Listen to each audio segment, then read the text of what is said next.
What do you get when you mix a podcast, your favorite celebrities, and the chance to make a difference? You get Hearts of Stars. Hi, I'm Jen Silliman, and this isn't just any podcast. It's where heartwarming stories meet action-packed change. Every episode, I chat with stars about the passions closest to their hearts, but here's the twist. Each episode launches Days of Impact, where we rally together to support their chosen cause. Subscribe now on Spotify and Apple Podcasts and be part of the movement where a podcast becomes so much more. It's fun, it's meaningful, and it's the perfect mix of entertainment and action. Hello. I'm great. How you doing? My goodness, it's been a really long time. No kidding, it has. Yeah. Well, and then you have to rescue dolphins. So there's like all kinds of things going on. I have all the wildlife I have to rescue. Exactly. Yeah. Wildlife for the world is being carried on my back here. It is. It is. There's a lot of news about it right now. It's so funny. I love it. Because we're going to talk about it a little bit because we have to, but there was, because everyone has AI on their like Google searches and everything. So I was like, all I Googled was Andrew Walker Dolphin. And like, it's like him and his wife did it. Like, I mean, it like knew everything about the situation. Like it's really so AI did. I swear to God, yeah.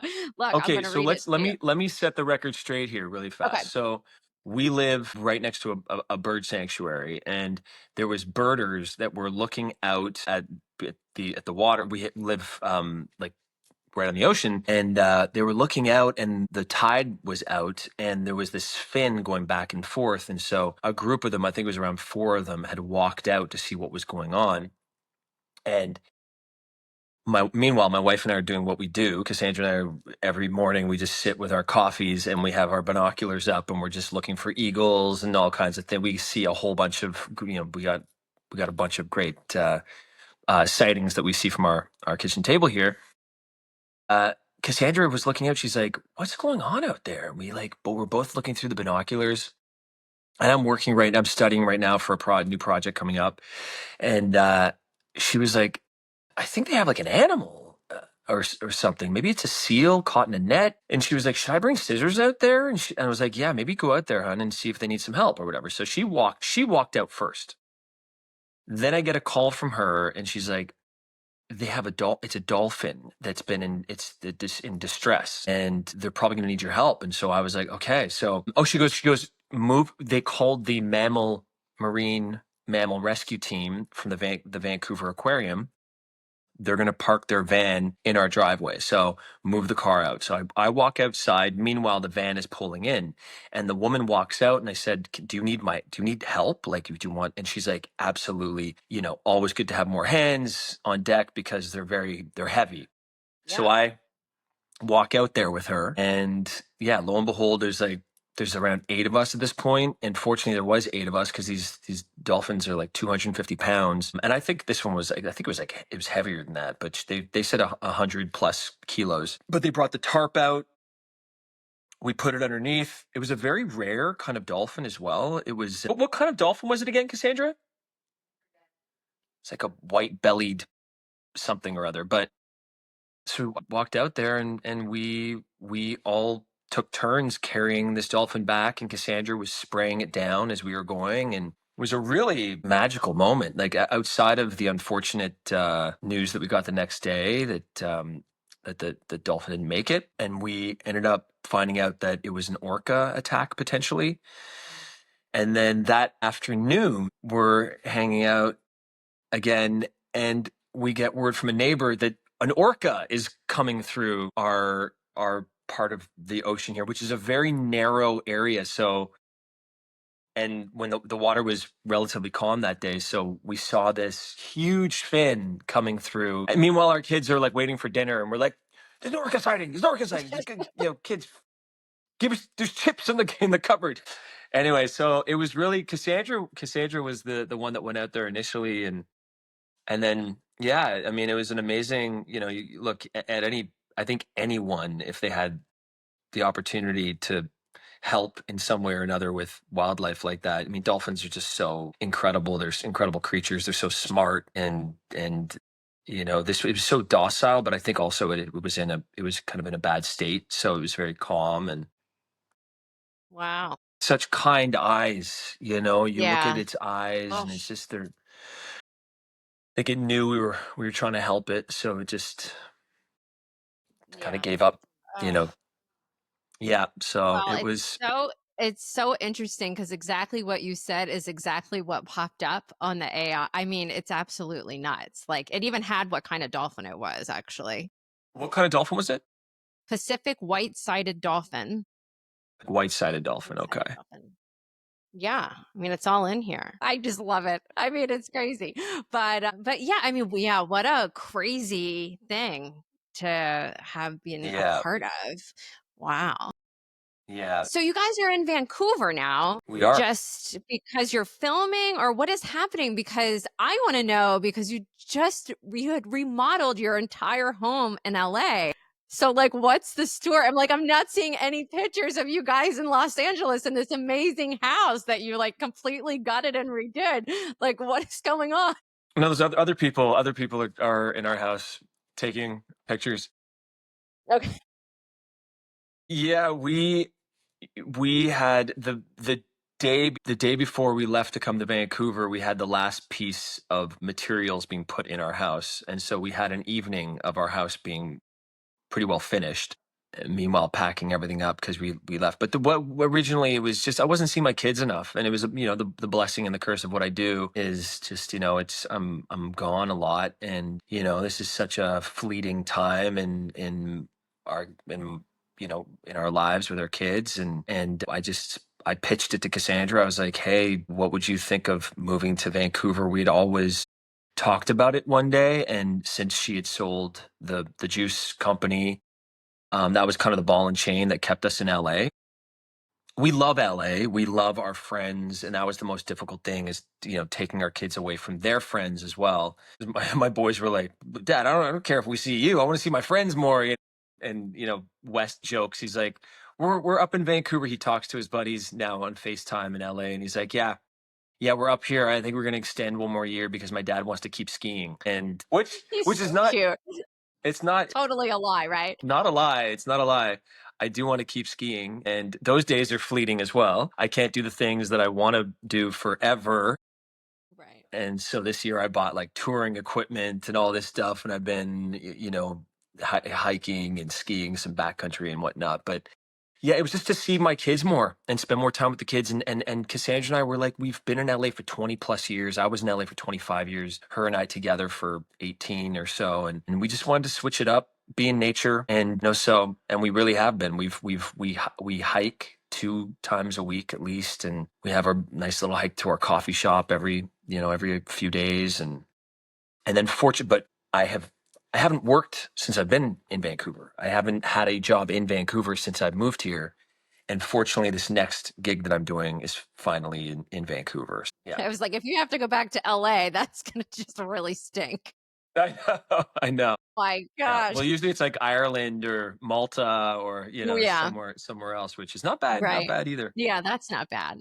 Not bad at all. So we wanted to talk today about Reach Out Worldwide. And so my question then was your house in danger with the LA fires?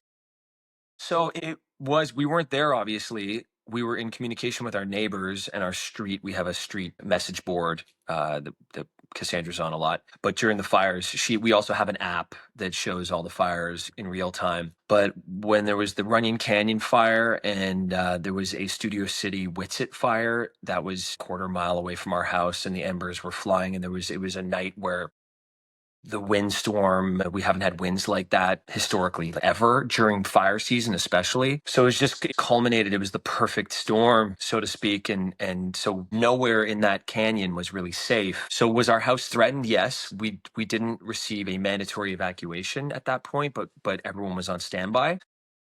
Our neighbors asked us, if we needed anything from our filing cabinets, and fortunately, we brought everything with us, and it's one of those moments that you reflect and you're like, we're all together. You look at guys like Cameron Matheson that had lost his home, and um, man, it's like it's it is a it's a tragedy.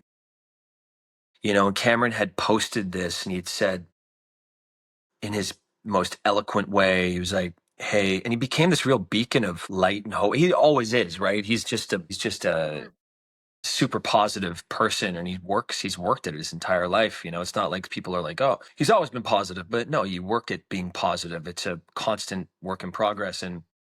And he, fortunately, with all the work that he has done on himself, was able to cope with this. But he said in a post, he was like, look, let's just be a little bit more sensitive when we say, look, you just lost a home. It's a material thing that you can just replace. But the memories and the financial implication, people don't know that insurance companies are only giving a certain amount of money back to people that lost their homes. A lot of people in my industry, you look at what it takes. Actors have these like little moments in their life where they make a decent amount of money and then they're unemployed for 8 years, 10 years, 15 years, however many years that might be. And your nest egg might just be your home and that's it. So people are like, oh, they're actors or what, or whoever, it's LA, they have a lot of money there, but each individual person's story is different from the next. And, so it was a moment of for us to go like, do we have everything? And really, yeah, we have our kids and our family, and that's really all that matters. But it was scary, and it kind of made us rethink our future in LA and how we want to invest in things differently, potentially. We just finished, like you said, at the beginning this chat that we renovated our house. That was not easy. It was through a strike, and the thing that started going through my head. I'm like Cassandra, we took a leap of faith on this moment that I've had a fortunate couple of years in work, and we decided to put it in our home. And imagine it all just disappeared in a matter of Yeah. an hour, because it took people. We knew 12 people that lost their homes, and they said that they left their home at four o'clock. We had one friend of Cassandra's that was a new mom. She left with her newborn and her two kids, and and then an hour later they found out on the news that their house had burned, and it was a matter of like this. Yeah. So reach out worldwide. It was John Brotherton that I saw the work that he was doing, and I had no idea, was not on my radar. And I spoke to him. I had a call with him. We talked through. We chatted on the phone, but also through text and stuff. And I was like, "What is this?" And he told me more about it. I was like, "This is a really incredible organization," and started by Paul Walker in 2010, and to help with Haiti and the earthquake there. But he was going into areas that most of the larger organizations could not access. So seeing this firsthand with John, I was like, John, look, however I can help, let me know. And so I raised some money myself, and then I was like, okay, how do I get more? How do I do more? And so we did a month of sales for Skin Mason for my skincare, and was able to raise a little bit more with that. What I loved is it was going through phases. Reach Out Worldwide, they went through phase one, which was just basically donations and taking care of, giving people back what they need, which is supplies and clothing and all the things that you forget that you don't need, the small items, bottles, baby bottles, and all these things that, parents have lost, cribs and car seats and whatever. Yeah, all the bedding and everything, it's so that was the phase one, and I couldn't believe the outpour. Actually, what was beautiful about all this is, in the silver lining, LA has notoriously always been a city where it's fragmented. People feel like each neighborhood is divided amongst the next, or you just stay within your neighborhood. But this event brought everybody together like we've never seen before. And, like any major catastrophe anywhere, it really brings people together unfortunately, but fortunately. And so John at one point was like, we've received too many donations. We need to press pause on that. And then phase two was going in to clean up. And then phase three is infrastructure and so on and so forth. So that's how Reach Out Worldwide kind of was brought to me, or came to my attention. Yeah. Yeah. I mean, they have like an entire I mean, they furnished their headquarters, I guess you could call it. He had posted about that maybe a month or two ago, where everything is just so organized and all the donations and everything. So, I mean, when you talk about infrastructure for like the homes that have, disappeared because of this, I feel like he's like built like this entire infrastructure over using this charity or cause for, the bigger picture of what everyone needs. Because this is going to keep going on, and I mean, people are going to continue to need help, not just to rebuild their home, but everything that they lost too. Okay, we're talking Skin Mason, and I don't know if you heard me say it, but your skin looks great. Thank you. I It's assumed the you it's the didn't lighting. you didn't hear me say it, because then you absolutely froze, and I was like, man, I thought that was a pretty good compliment, and nothing was coming back to me.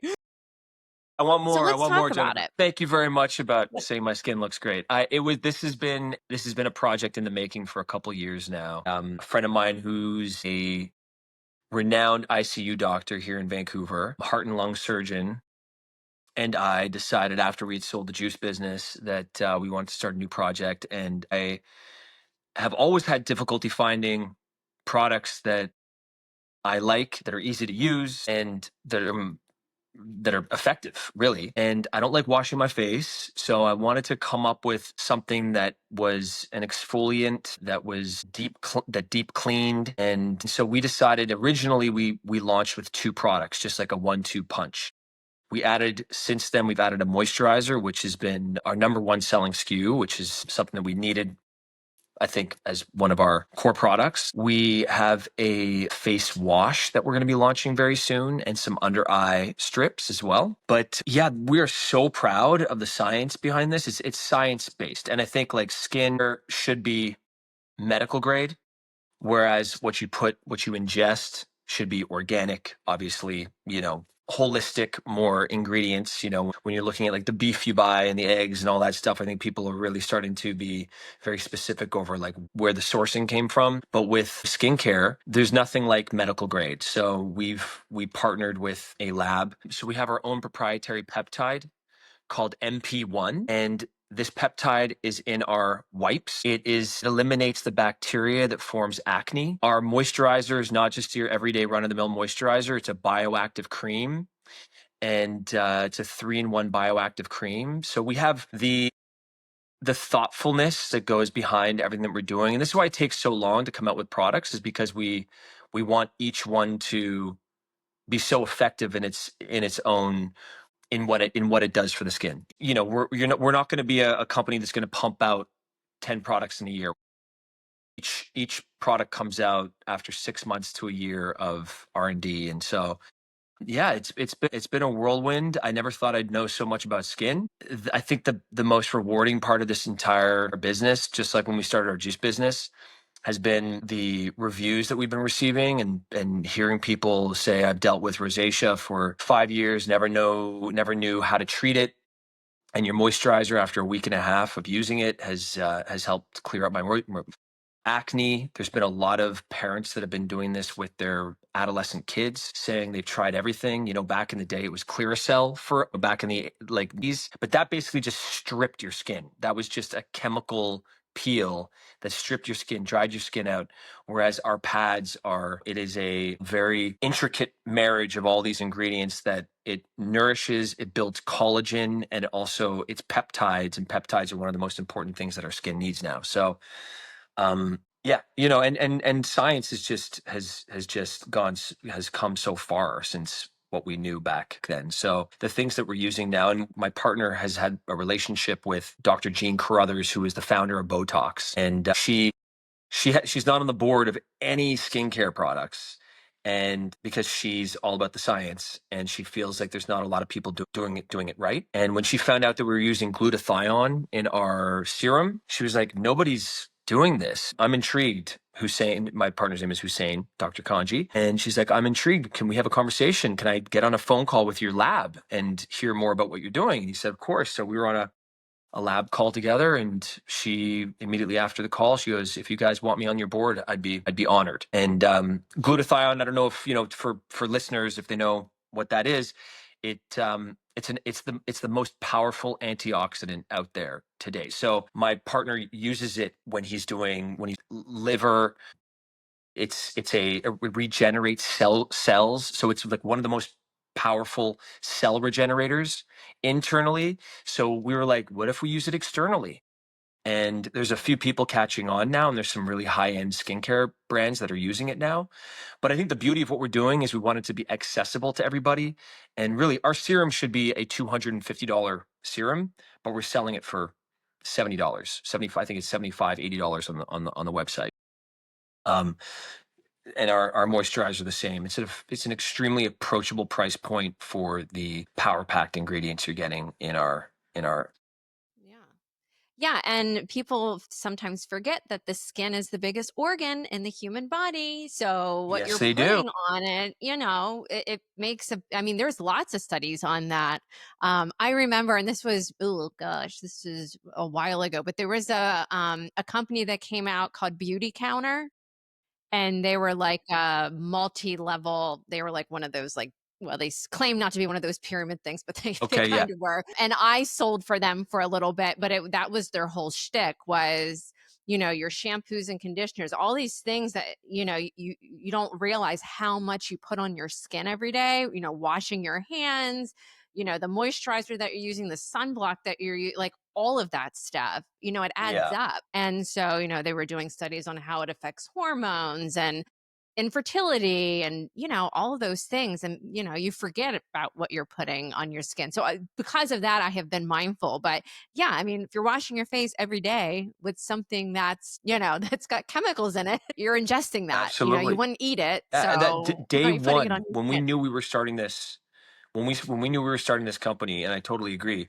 When we knew, well, I said to my partner, I'm like, one of the products that I am still, we've done a deep dive with our kids on is sunscreen, because living in California, it's like a daily thing. You have to put something, you have to cover your skin, and then there was a lot of people, real hardcore health and wellness people, saying don't use sunscreen at all, use coconut oil or beef tallow, but that's been debunked. It should be using sunscreen. You should be trying to find the right sunscreen. So from day one, we have been developing a sunscreen now, an SPF that you can use on everybody. And that's going to be another product coming out, but that's something that you use on a regular basis. And there's so many bad products out there that your skin, your sunscreen should also be something that's going to help repair, zinc based vitamin C. Now, those are the big things now, keeping them very simple ingredients. You don't need a thousand ingredients in them as well. Right. So Yeah, for that's sure. something that we've been developing.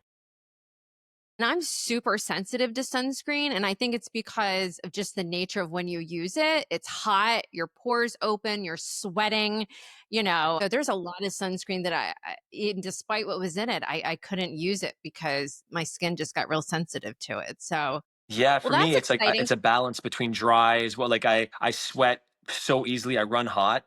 So for sunscreen doesn't stay on my face, and the ones that stay on my face are the most chemicalized ones. So you're trying to find that balance of like what's good that stays on, that Yeah.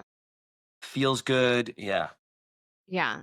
And so while although it's different now, but you can use it, men and women can both use these products. I know a lot of you're like the face, right? Literally the face, but it can be used by men and women, right?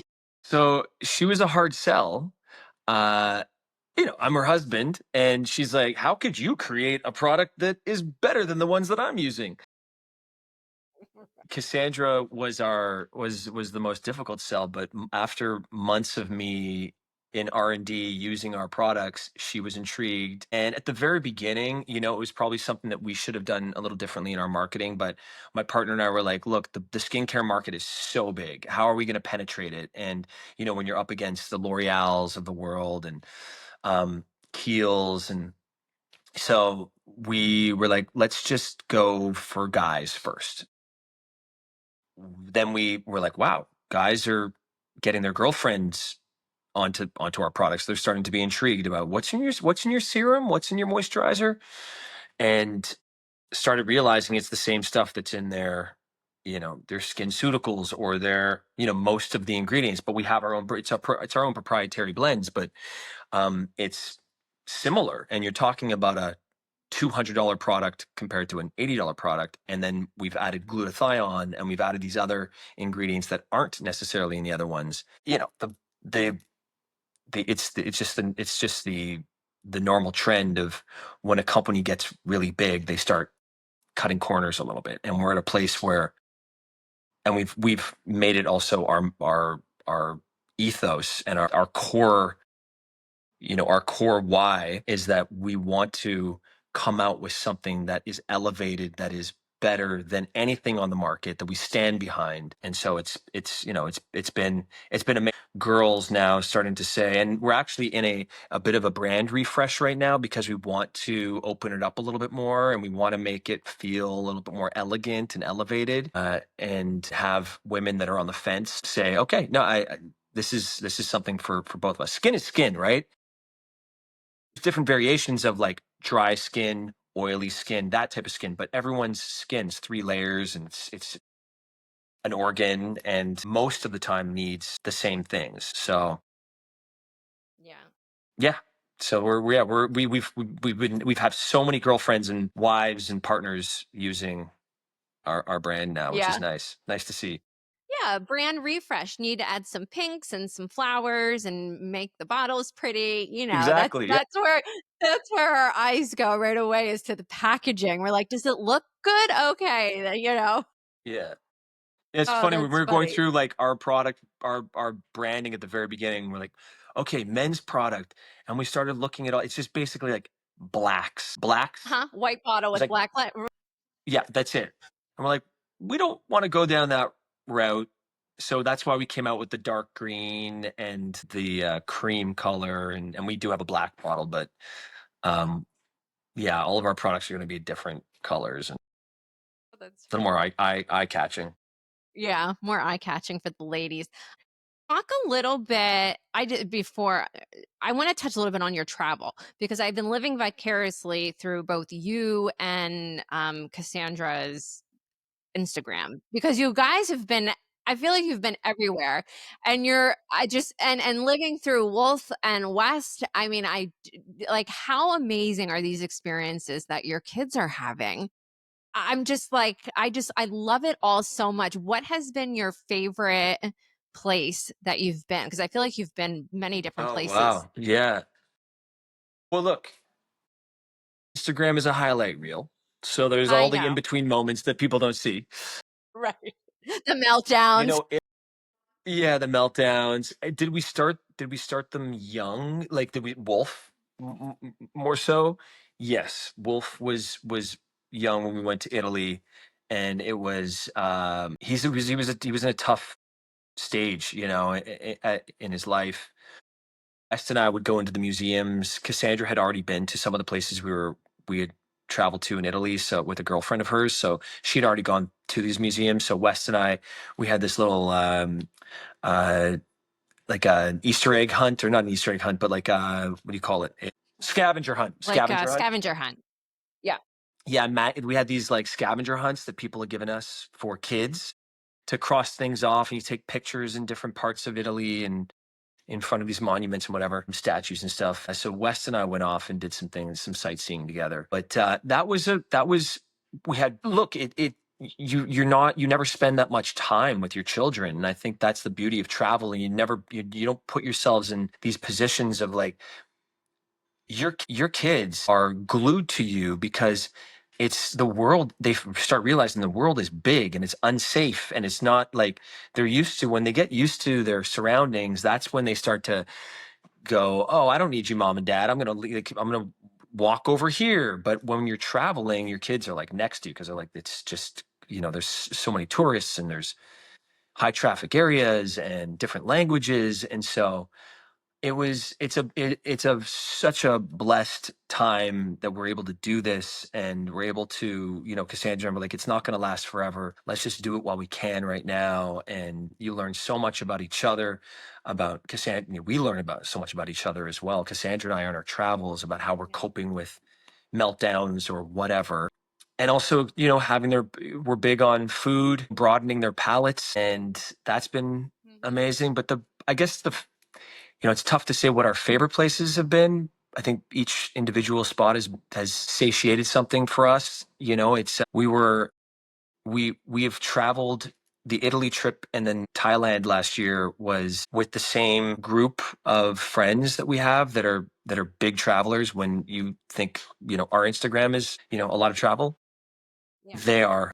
It's unbelievable. They're like in a different place in the world every other, few months, and they have twins. I would say Cambodia was one of the most special places. I think that's really up there because Wes did a project on Angkor Wat, which is the temple there. And like, what 9-year-old knows? I didn't even know what Angkor Wat was. When he was coming back a year before doing his project on Angkor, he kept on saying to me, and he's going to a French school. He's like, "Yeah, Daddy, I did a project on encore." And I was like, "Encore, isn't that again in French? Encore." I'm like, he's like, encore." I'm like, "Okay." So he showed me it, and I'm like, "Where is it?" And he's like, "Cambodia." And I'm like, "Okay, cool." So when we told him we were actually going to Cambodia and we're going to see the real Angkor Wat, he took my phone and he was like, "My friends aren't going to believe this. Can I FaceTime my friends? Can I FaceTime my friends?" And he was so excited to be there. And we're at this temple of worship, and it was a 12-year-old king that had built this at the time, and he was teaching us about Angkor. The people of Cambodia are amazing and so welcoming. The food, obviously, and I think that Cambodia was really one of the standout places for us, just because of the excitement that West had being there, and it being such a random place for him to be excited about, because So of that excited about. temple. Yeah. And it's so funny. I have to just share because I remember when I came to your home in LA to shoot for the show. I remember us walking in and there were highlighters all over the floor, like a trail. And I was like, oh, and I went to pick them up because I didn't want anyone to fall. And I remember Cass going, oh, and maybe it was you too, like, oh, don't pick those up. That's the West has a map. We have to follow the map to get to the treasure or whatever. He had planes and other things he was building in your room. And I was like, "Oh my gosh, this is very in depth." I saw the map. It was amazing. And I remember him taking me into your master bedroom, which was very strange for me because I was like, I don't know what's happening. And he was building airplane or he was building with his airplanes or whatever they were. And he goes, Yeah, I got yeah. to show you all this stuff. So I've only met them one time, but the one thing I would say about him is that it's like he's like Indiana Jones. Like he loves doing that kind of stuff. So it doesn't He surprise me that he loves was so it. excited. Yes. I Yeah. love that. And we that is something that we want to continue to do. Like, every year we would like to carve out a long trip of some sort. And so far it's been we've been able to do that. And also Vancouver's just been one big excursion or one big trip. And just being in the woods here has been so great. I mean, is the diversity in which you explore, whether it be in Cambodia or Thailand or Italy or whatever. I always come back to nature, to be honest. I could look at a tree anywhere in the world and in my backyard and be taken away. So I think the boys have really appreciated. We were just Cassandra and I were just talking about it last night. We're like, our boys have literally just played with Lego for 1 year since we've been in Vancouver. They get a little bit of iPad on the weekend where it's just like, my West loves Minecraft, building, educate. There's Minecraft and there's Minecraft education. So he's on Minecraft education. So he's just building, but basically Legos and creating and imagining. And that's what we want to continue to try to cultivate in our kids, is play and imagination, and for as long as we possibly can. And that's what Vancouver's been really, really nice in that regard. Yeah. Oh, you guys are doing great. I know we only see the highlights on Instagram, but I know those in between moments can be trying, but also very special too in their own right. So, Yeah, there were but I little love wins, it. or the big wins that we Yeah. get, that we see, like what West Wolf. Cassandra had posted when Wolf was going through occupational therapy. She was very vocal about it and very honest about the things that we were dealing with, and And he is a completely different boy now. It's and we look at what he was like back then, and he had his reasons why he was who he was. Uh, and so the wins are amazing when you look at it as a parent. I know you are.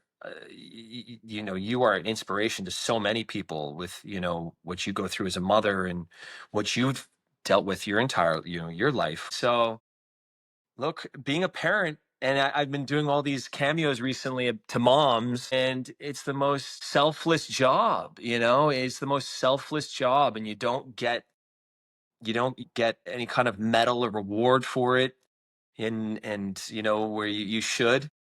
And so I want to take this moment too to say Happy Mother's Day to all the mothers out there, and same with you, Jen. That Happy Mother's Day. Yes, happy Mother's Yeah. Day.